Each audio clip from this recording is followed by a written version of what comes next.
You're tuned in to RBLR, the home of Tampa Bay's RBLR Sports. 4 seconds left. In front. Happy moment. The Tampa Bay Lightning have won the first Stanley Cup.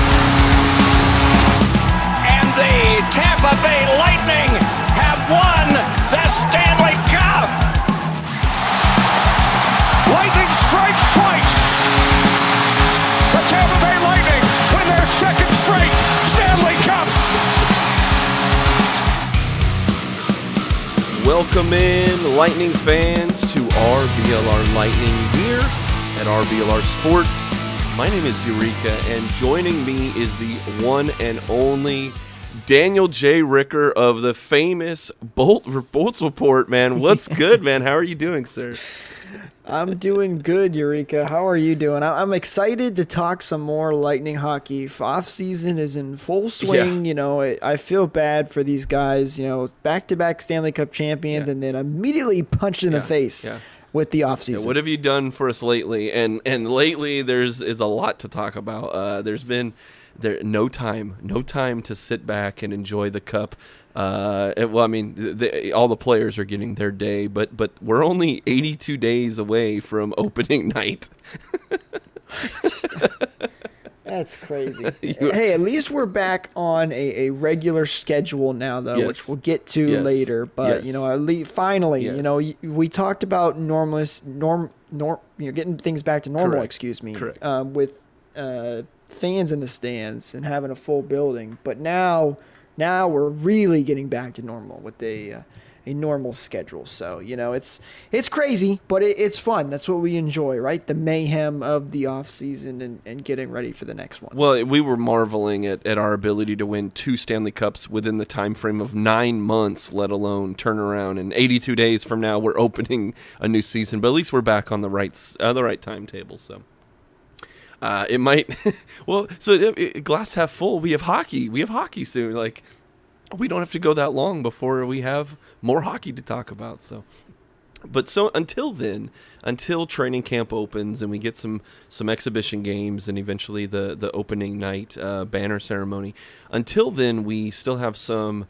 You know, Breezeball has no time off. He has no days off. He had to get Kraken. Well, I guess all the jokes and puns intended there. He had to get Kraken. The first thing we saw since last we spoke was that before the Saturday roster finalization for protection lists of the expansion draft, which who knows when we're going to see another expansion draft anytime soon in any of the leagues, but. Don't think it's going to be anytime It's not going to be anytime soon in the NHL, I'll tell you that. So a lot of teams were making last-second trades so that they could get some guys off of protection lists and maybe make some maybe backdoor deals that we still haven't seen come to fruition. Well, Julian, our guy, made one big move, and that was getting rid of Barclay Goodrow to the New York Rangers for a 7th round draft pick. Why were we getting a draft pick in exchange for Barclay Goodrow? How does this make sense for the Bolts? Yeah, well, when you say last minute, it was extremely last minute because all those deals just came flying in. Paperwork was in by the deadline, and then we had that explosion of trades that got announced, and one of them being Barclay Goodrow. I actually really liked this for the Bolts. It did surprise me. Okay. Because when I looked at, you know, the Lightning's cap situation, they are in a tough cap situation. Yep. There's no question about that. Yeah. But I expected them to bring back Barclay Goodrow because, you know, you look at like Goodrow and Coleman, two guys they brought in for that first Stanley Cup run and returned with the Lightning in their second Stanley Cup run, and were both huge parts of it. But you knew you weren't going to be able to bring everybody back. And Barclay Goodrow, you know, both really good players, Goodrow and Coleman, but Goodrow should be the cheaper one. So I expected them to bring back Goodrow and maybe move on from Coleman. But, you know, I don't know if they've already got underway with negotiation talks and things like that, and JBB knows what he's able to do. But, you know, they decided to move on for him. So that surprised me a little bit there. But, you know, listen, Goodrow was a unrestricted free agent coming up here in free agency. And two-time Stanley Cup champion, you're going to get a pay raise. Yeah. There's no question about that. Yeah. So JBB may have also already known that he wasn't going to be able to afford Barclay Goodrow. So he did what he could. And a lot of people are upset about only getting a 7th-round pick back. But listen, here's what I have to say. Like I said, he was an unrestricted free agent. We might have lost him for nothing if we hadn't moved him out. Because like I said, you're going to lose guys, no question about it. And the other thing is, guys like Andre Palat would like a word for you because you look at Palat's 7th-round pick. Look what he turned into. No, 7th-round picks are not the most glamorous picks, but the Lightning have done very, very well drafting in those later rounds. So you never know. The 7th-round pick could turn into something. More than likely not, but you just never know. So good on JBB for getting something for Barclay Goodrow, so we didn't lose him for nothing. So a positive move overall. Yeah, hats off to Mr. Goodrow for his time here. I mean, it wasn't like he hasn't been here for 10 years or anything like that. We're not going to retire his number or anything like that. But considering we got him at the trade deadline for the what was that goalie's name? He had like the greatest name. We were talking about it on the podcast. Magnus Krona, I think, was that his name? I can't remember off the top of my head, but I know who you're talking about. Yeah, it was like the guy's all-time team name, Magnus Krona.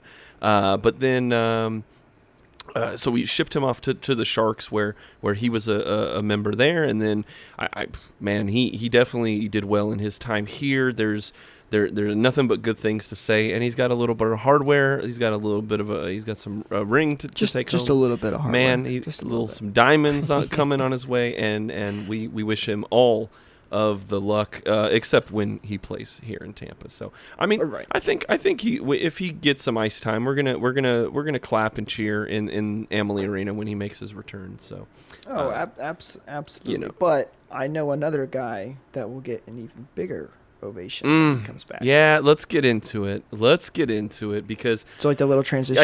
I love it. You're a pro, man. Well, my transition was going to be, you brought up Palat, and Palat, he was a 7th rounder that was on the list that could have been taken by Seattle, but didn't get there. So let's get into who did get in there. That would be Yanni Gourde. Yanni Gourde and his $5.1 or so million have left the Tampa Bay Lightning. They are up there in Seattle, part of the initial crew, and he's one of the guys that's probably going to be first line, first night. I don't think they're going to give him the captain C. Maybe he gets an A, though, but he's definitely a cornerstone piece looking after one day of the draft for the Seattle Kraken. How do you feel about Mr. Gourde no longer being able to climb the poles at Stanley Cup celebrations with his shirt off, and unfortunately has to ply his trade in the Northwest? I feel hurt. Here you go. I feel hurt. This was a tough one. Listen, losing Barclay Goodrow, we understood that was a strong possibility of happening. Yeah. And, even despite winning 2 Stanley Cups, a lot of people really liking Barclay Goodrow, he was only here 2 years. Yanni Gourde has been here from day one. He's been with this organization. He's one of the hardest workers on this team. He is, he stands up for his teammates. He's a feisty little guy. He will never back down to anybody. He was a big fan favorite, and so it really stinks to see him go. Listen, if it wasn't for the expansion draft, would he have stayed?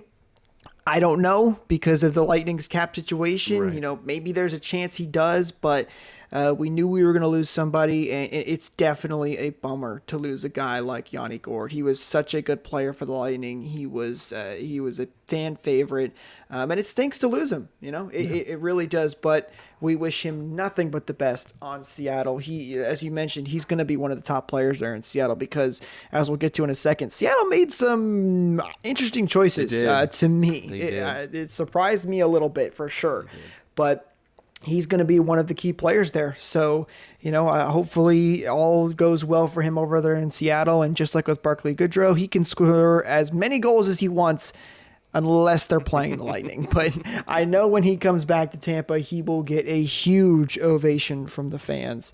Definitely a a bummer to see go, but it had to happen at some point.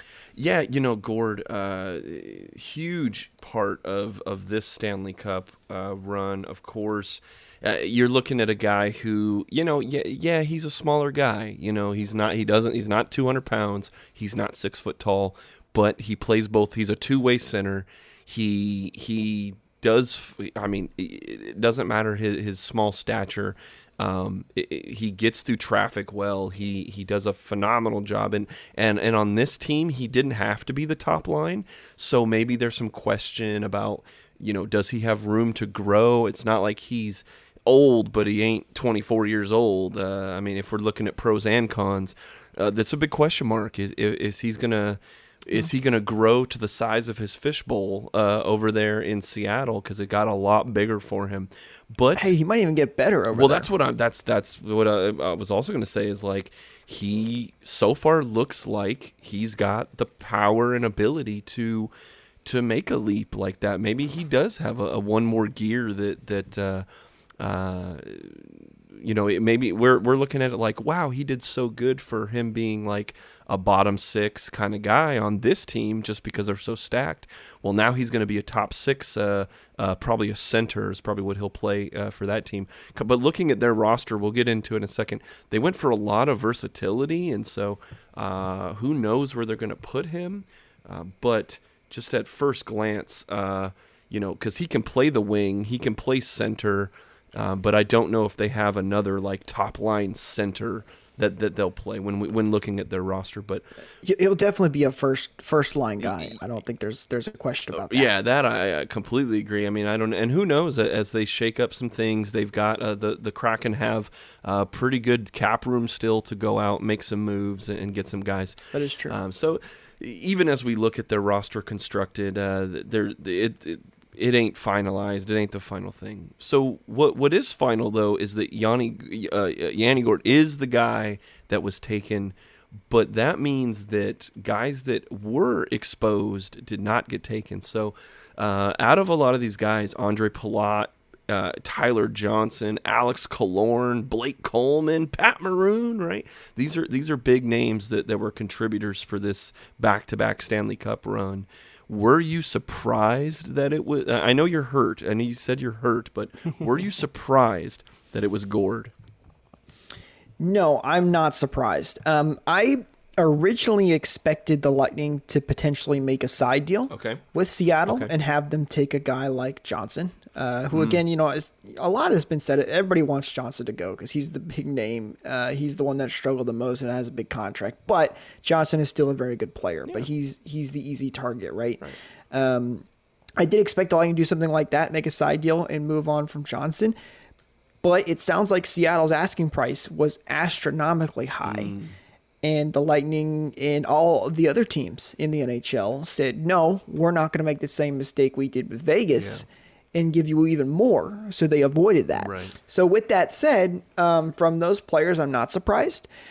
Personally, maybe I would have gone with a guy like Andre Palat, who I think is even better. He's a very underrated player anyway. But with the Lightning, you could just take those players you just mentioned, put them in a bowl and throw a dart, and you get a good player. Yeah. You really couldn't go wrong in that situation. And, obviously everything depends on, the other players they were drafting and the cap situation they wanted to go with. So, but it's definitely, it's a good pick. So I'm not surprised now that we know that there was no side deal involved. That was the only thing that I, could have changed that outcome. But, the one good thing, Eureka, is, there's not really much good, but it does take $5.1 million off the books for the Lightning. That's true. That is true. In cap space. So that for the first time in what feels like forever, the Lightning are under the cap, which no longer 18 million over. You can't make those jokes anymore. Can't do it. But, obviously still have to re-sign some unrestricted and restricted free agents. So still a lot of work to do. Still another contract that's going to have to go. But, we are under the cap. It does make, JBB's life a little bit easier now. Right. That they did get at least one of those contracts off the books. And looking at the way that Seattle was putting this draft together, and I wouldn't say putting their team together, but at least it's the rough draft. It's their first phase 1 start of it. So, looking at Gourde, he does fulfill that. He isn't super old. He has a contract that goes on for at least 2 or 3 more years, and it's a guy that if they're gonna spend. Because they didn't spend a lot of money. If you look at who they took, right, they only took a few guys that were in that like $4 or $5 million range. So Gourde was, the right price for what they need as a top line guy. He was the right age because he's under 30 or he's 29 as we're speaking right now, and he's got a few more years that if they're going to put that money out there and they're going to bring in a keystone player. They want to make sure it's not just a one and done. Just kind of get a guy to get someone to be all right, because I think there's a long-term plan, especially with you bringing to light kind of the inability to make some of these kind of backroom deals for other players that teams were really hoping they would take, like Tyler Johnson or something like that. But in terms of just dollars, numbers, and cents, it's almost like getting rid of Tyler Johnson, and unfortunately though, for us, we would have liked to keep Gourde, but you look at the other things they could have done, right? They could have taken a guy like a younger guy. They could have taken a Ross Colton or Alex Barboulay and look at these guys as like, these are top level prospects for the top loaded team in the NHL.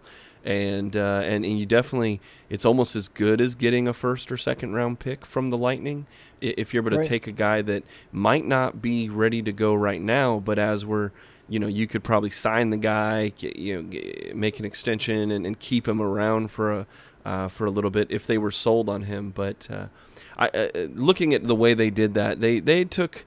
I kind of want to get into it because there's some interesting things that I saw. I know you had already alluded to. You have some kind of questions about the way they put it together, but otherwise, I'm just looking at some other guys. Cal Foote, I guess, would have been really, really, like, for me, he would have been a guy that would be looking really good as a prospect if you didn't want to pay $5 million for Gourde, or if you found a different.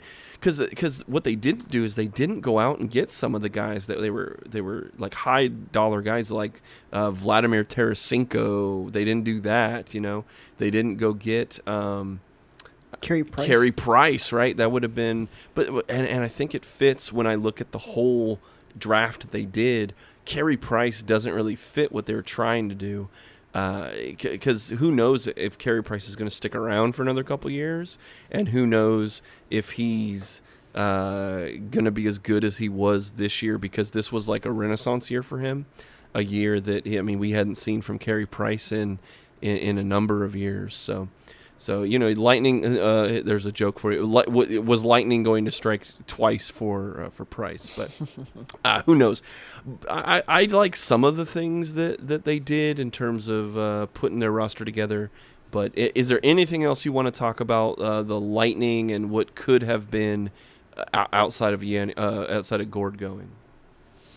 It's the one other interesting thing to me from the Lightning's perspective of this expansion draft was Killorn's comments that came out. Yeah. He was on the Spittin' Chicklets podcast, and he said, listen, I love Tampa Bay. I want to retire here, and I will not be happy if I have to go to Seattle. Yeah. Which is an interesting thing to say right before the expansion draft. So, you have to wonder, too, did Seattle think about taking Alex Killorn? And then he came out and said that, and Seattle had to go, well, do we want an unhappy player on this team to start our NHL franchise? Who knows? Maybe they weren't ever looking at him in the first place. Yeah, probably, an interesting comment from him. But you're right. This Seattle team was interesting to me. And listen, Vegas set a extremely high bar for expansion teams. Sure. This is what you expect most expansion teams to look like.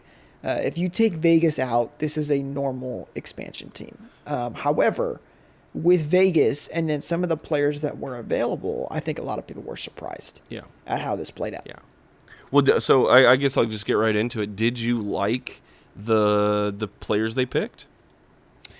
Like you said, they had an idea in mind where, they're looking long term. They're looking, okay, we want cap space. We want to have lots of cap space. We can go out in free agency, go after some players, start to build our team over time, have some good young players that we can move up as well.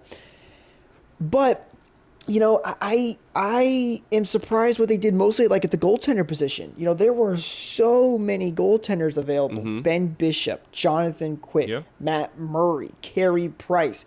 Listen, Vegas got a great deal with Marc-Andre Fleury. Right. But how many other goalies did they have to get? Marc-Andre Fleury wasn't even available. They made a trade to make that happen. And so,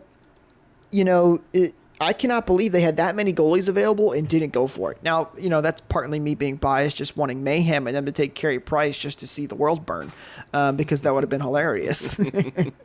But, I'm surprised they didn't take a, Carey Price, Jonathan Quick, Ben Bishop type of guy who could really, put a big name to their franchise and give them a really good start at the goaltender position. Listen, they didn't get bad goaltenders. Chris Drieger is a decent goaltender to start things off, but with the options they had, it definitely surprised me. And I am surprised they didn't try to get like a Tarasenko or a Landeskog. Obviously can't take all of these guys because of cap space, but I know there's a lot of people out there, myself included, were able to make a couple of teams that still had, a decent amount of cap space.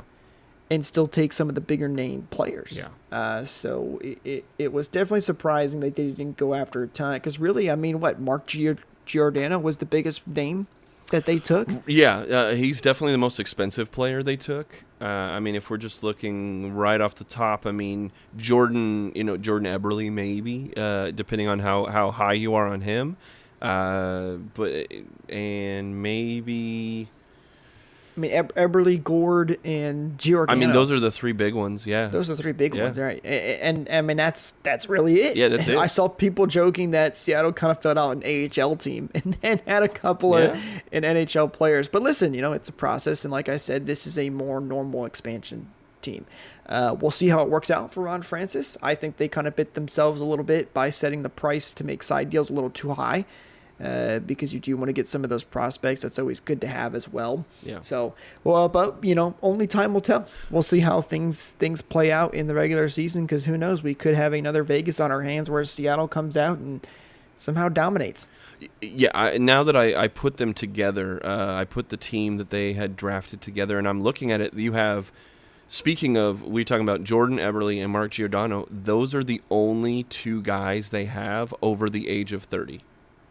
That's it. Yeah, they went the young route. They went absolutely They young. definitely went the young route, which we've seen teams do before. When the Lightning were one of the expansion teams, they went I'm trying to remember who the other team was. Ottawa. I believe, if I'm not mistaken, the Lightning went more the veteran route, and Ottawa went the younger route. So that's a normal thing for expansion teams to do as well, where they'll try to stay young. And again, you can predict all you want, but only time will tell how things work out over there in Seattle, and we have to wait and see what happens in free agency and the draft as well. Well, there was another thing that I had seen is a ton of these guys, not a ton, okay, I shouldn't say a ton, but a surprisingly high amount of these guys, they're kind of reclamation projects, man. If you look at Dennis Cholowski, he's a former first-round pick that really hasn't panned out in Detroit.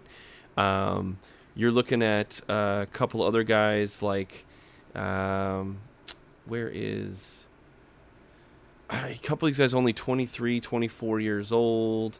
You're looking at, who was the other one I was trying to think of? Is that a guy like, they drafted Tyler Pitlick, and at the time I was like, yeah, this is a guy that was okay. He was a pretty good guy. He had a bad year last year, but then as we're sitting down to record this, they traded him to Calgary. That was the first trade they ever made, is they got rid of Pitlick. But that's a guy that kind of like had a good past, was highly rated, and then just didn't have a good year last year. Cole Lind, here's another guy, highly regarded prospect. He's still young, but he hasn't figured it out yet. Who's the other guy they got from the Ducks? Fleury Fleury's a Right. guy that was the top 10 draft pick, and just hasn't seen his potential that everyone saw out of him. Anyway, you have a number of these guys that might not even make the team, but they had to pick someone from every team, and why not take a flyer on Cole Lind, or why not, you get some guys like Alex True and John Quinville that, like, they're still young. They're like you were joking, these guys are AHL guys, and maybe they crack the bottom of this roster, but if not, Look at you with those Kraken puns. I heard that man, one. I keep saying it. Sneak that one in. Saying it. I'm not trying. But, even when you look at their goaltending, it's like, other than Drieger, like, he's not very expensive. He's not very old. And they can stash one of the guys that they picked. They can stash him and see what happens, because these guys aren't that expensive. So in terms of flexibility, I think they did a good job of kind of grabbing some prospects for nothing, basically, because they had to anyway. So they grab some high, it's like the Rays playing baseball, right? It's like, get some guys that have a good pedigree. They just maybe haven't figured it out with another system. And then if they develop well, if they figure out how to develop young talent quickly, some of these guys are going to be at least good trade bait a year or two down the road. Right. And in the meanwhile, they still have like $28 million of cap space to go find if there's a hole, if there's another veteran, if Ovechkin takes a pay cut to go up to the Northwest, right? If Seattle, imagine Seattle signs Ovechkin. It'd be crazy, but they got the money. What? That's the mayhem in me, though. Just wishful thinking after they didn't take Carey Price. I'm not bad on Seattle. Well, who did you have? I know I filled out a team. I'm sure you were on Cap Friendly doing the same thing, right? Yep. Who did they miss out on that they should have taken? Well, it's like I said earlier with the goalies. I made two rosters. Okay. I went one with, hey, let's have fun. Let's take Carey Price. Because honestly, I don't know his health situation, because there were some rumors about that. I don't know how that all ended up playing out, if we've heard anything about that. Yeah. But I would have taken a guy like Carey Price. I really would have. He's a top name guy. He's a Hall of Famer, more than likely. So he would have been a huge boost to that franchise to get started off of. But, the big names are obviously Carey Price, Jonathan Quick, Ben Bishop, Tarasenko, Landeskog was out there. Yep. Heck, even on the Hurricanes, Dougie Hamilton, Niederreiter was another one, too. There's a lot of players that they definitely could have gone out and went. If they wanted to go the veteran, top-tier player, less cap space, they could have. But they didn't. They went with the let's go young, and save cap and do something in free agency and slowly build this team. Yeah. And we'll see how it works out. So it'll be interesting. It'll be fun. I'm excited to see the Seattle in Tampa for when Yanni Gourde can make his return, because that'll be an exciting time. But I will say this though. Hey, Seattle, your jerseys very nice. Oh, super definitely cool, did. Man. Yeah, those look good. And credit to ESPN and the NHL as well. I think they did a good job with the expansion draft. There were some fun, creative ways to reveal the picks, even though basically every single pick got spoiled earlier on Twitter. No. So, everything got released. But I thought they did do a good job, and I'm excited to have ESPN covering the NHL. Yeah. It is. Yeah. Let me say, I'm sorry to the people who worked at NBC, but. Well, sorry, not sorry, but it is nice to not have to listen to NBC for once. Yeah, we'll see. We'll see what ESPN trots out, and with ESPN Plus being a major provider now of all like out of market games, we'll see how deep they go in terms of promoting the NHL after years and years and years of not even like acknowledging its existence. So. Well, that was the expansion draft. When do we see them? Because another piece of news dropped today, and that is the NHL releasing the full 2021-22 season schedules. I'm looking here. Let's see. When do we play Seattle? November 26th. At home is our first look at Gourde and the Seattle Kraken. Yeah, that'll be an exciting game. Fun to see Seattle and how they play out. Yeah. So it's going to be interesting. And speaking of this schedule, yeah, bring it. There's I'll let you do the big one. Yeah, come on. There's a lot of interesting things going on with this schedule, Eureka. Okay. And hey, we're starting things off against Pittsburgh. Okay. How nice is it to have games in October? When was the last time we had hockey start in October?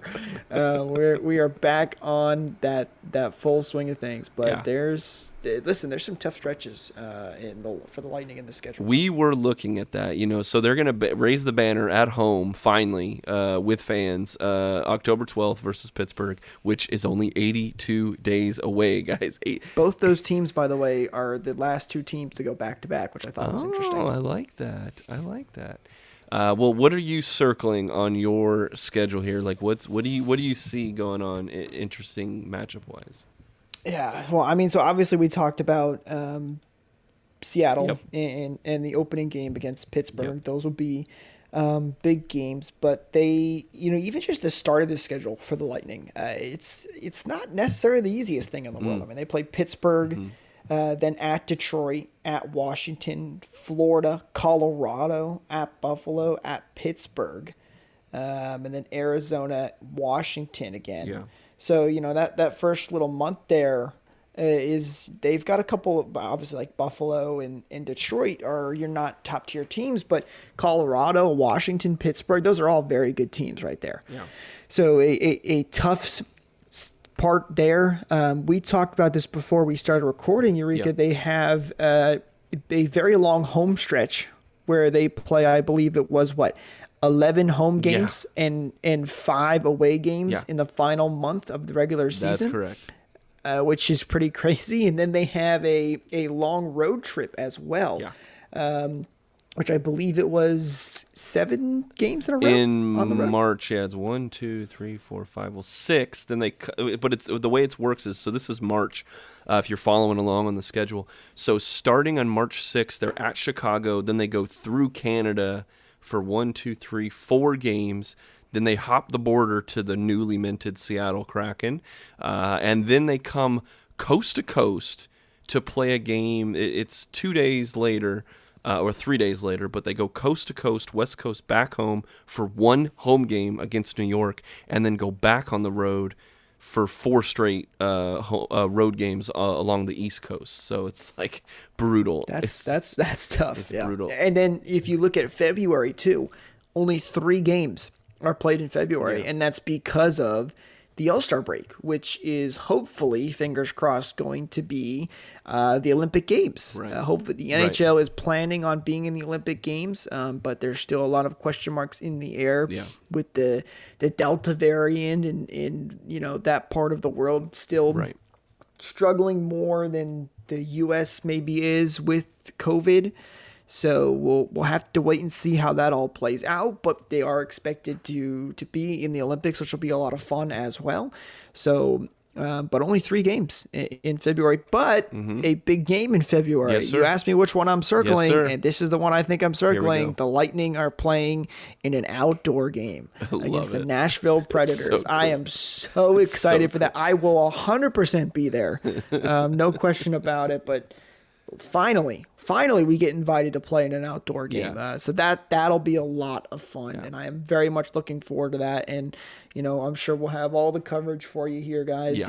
Breaking down their new jerseys when they release those. I was just about to ask you about that. Like I'm hoping that they do something. Do you remember those really ugly Storm jerseys that were like in the first couple years? I'm sorry, did you just say ugly Storm jerseys? They're so beautifully ugly. They're so beautifully there's like the choppy seas and like lightning with the and lightning like in the back, sideways yellow and the rain, lightning or rain go. Yeah, it's so awesome. I want the horrible number font.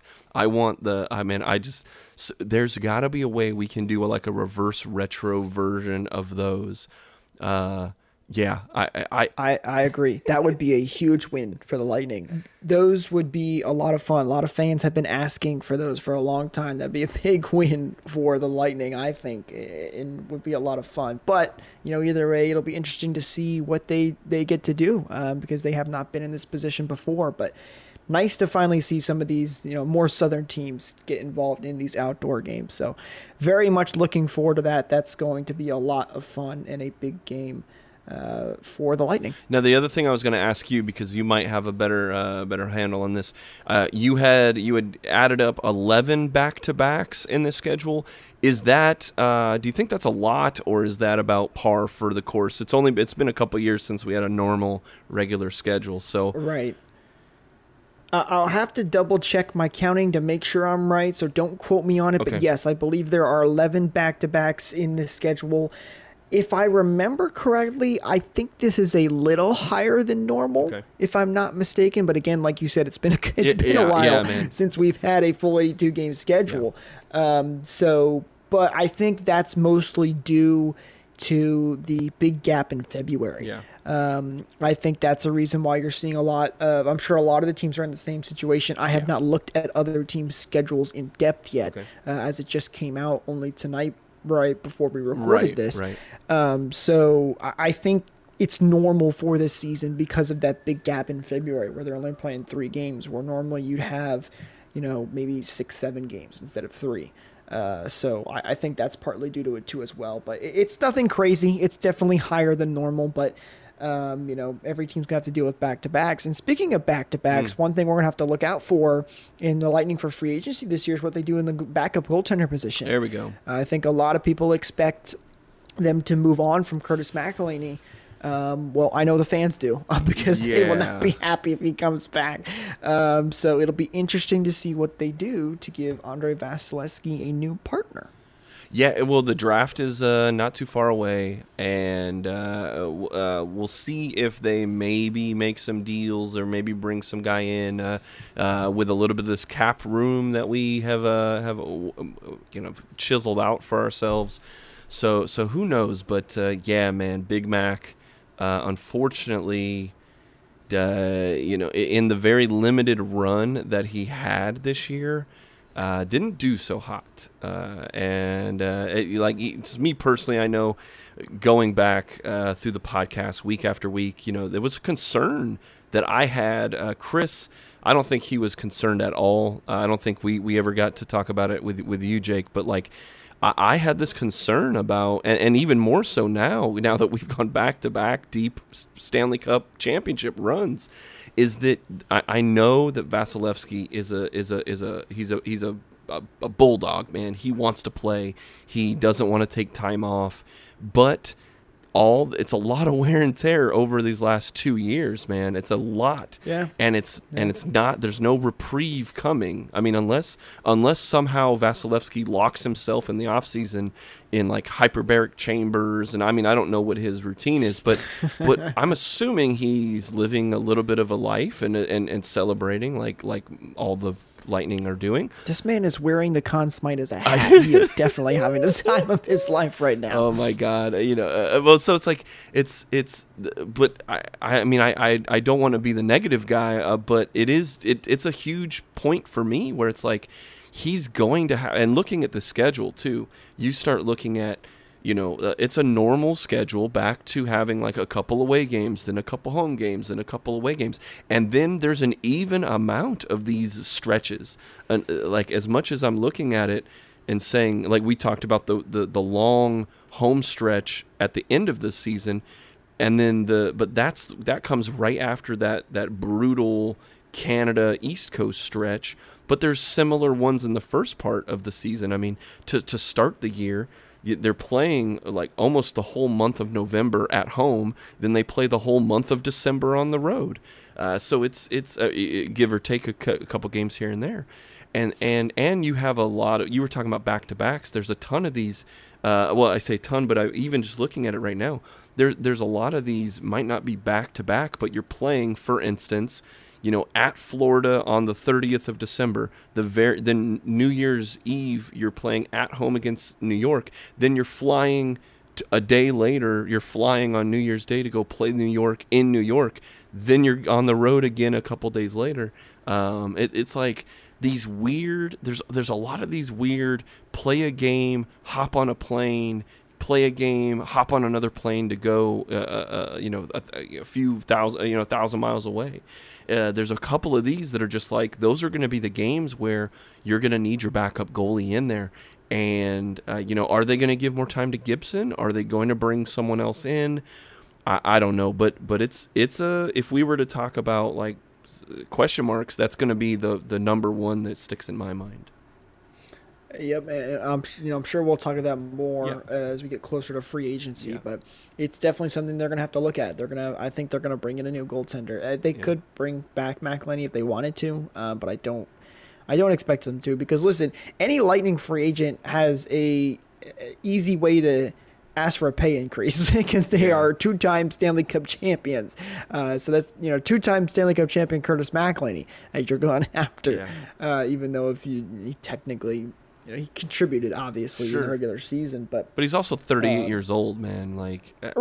So there's a very high chance they bring in a new goaltender. Who that's going to be, I don't know. I don't have anyone on a short list now. We'll have to see. And, again, a lot of that depends on the cap situation, how that plays out. Because, I expect them to move a guy like Tyler Johnson. Let's just say they move Tyler Johnson, right? That gives them $6.5 million in cap. Yeah. Can you bring back everybody that you want? Like if you wanted to bring Savard, Coleman, ABB, Colton, and then possibly a new goalie, can you do that in $6.5 million? I don't know. Yeah. We'll see it. A lot of that depends on JBB and some of these other guys, and if they're willing to take discounts to go for a three-peat.